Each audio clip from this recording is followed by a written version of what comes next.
Mga kabayan, kung meron po kayo ilaw na LED na hindi na nagsisilbi, huwag niyo po itatapon. Pwede po yung gamitin. Papakita ko po sa inyo paano ayusin. Yun na po, kundi lang po isang LED o dalawa. Yun lang po ang gagawin niyo. Pag shortin nyo na lang po yung isa o yung dalawa na maganda.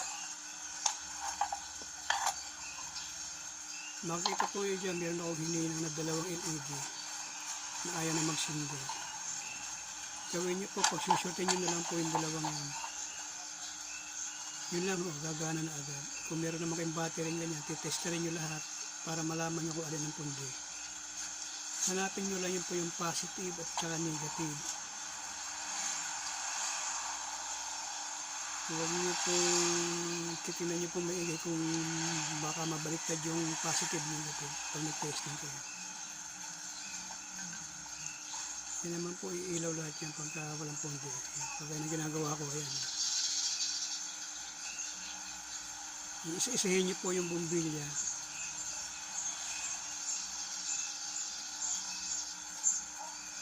Pero makikita nyo na agad yan pag nakita nyo yung mayroong kulay itim na yung bumbilya na parang sunog.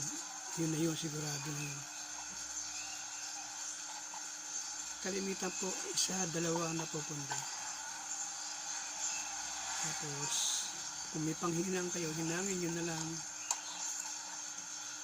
Pag-shortin nyo na lang ho yung dalawang paanong bumbilya, yung pinaghinangan. Kumbaga, continuous na ang linya. Kasi po, ang ilaw po ng LED, naka-series po yan. Naka-series po yan. Kaya kung isang pundi yung ilaw, pag may isang ilaw na mapundi, lahat po hindi na iilaw. Napuputol na po isang linya. Ganun na po ang gawin niya.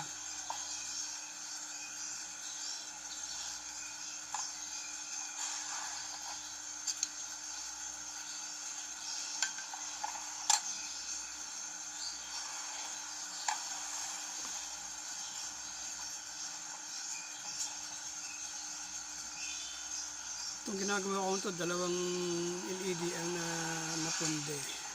So nag-open siya. Kaya talaga hindi na magsisindi yung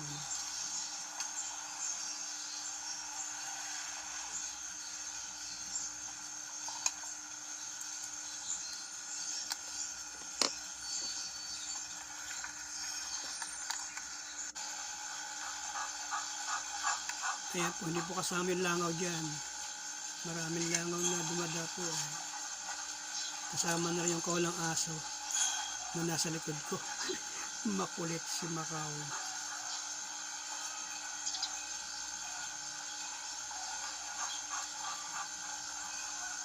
Yan po, talagang hinihinang ko na po talaga yan.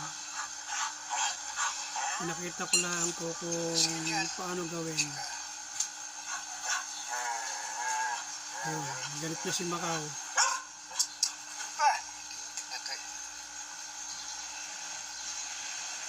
So kasi papansinin siya eh. Yung ginagawa ko.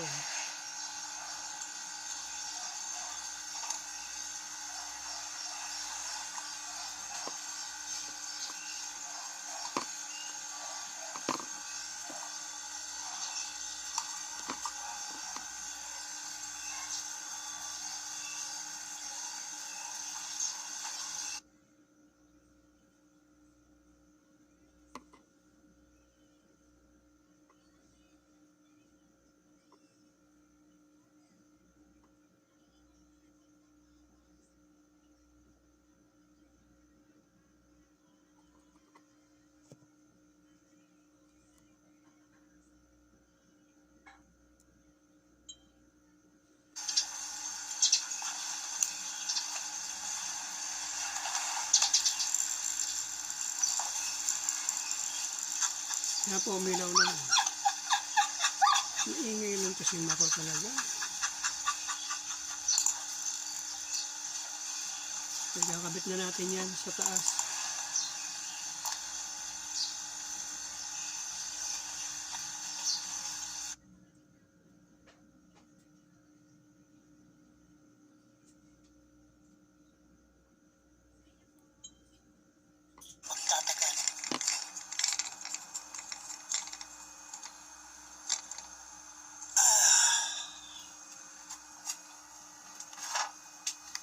Grabe pang init, kaya hinihingal ako.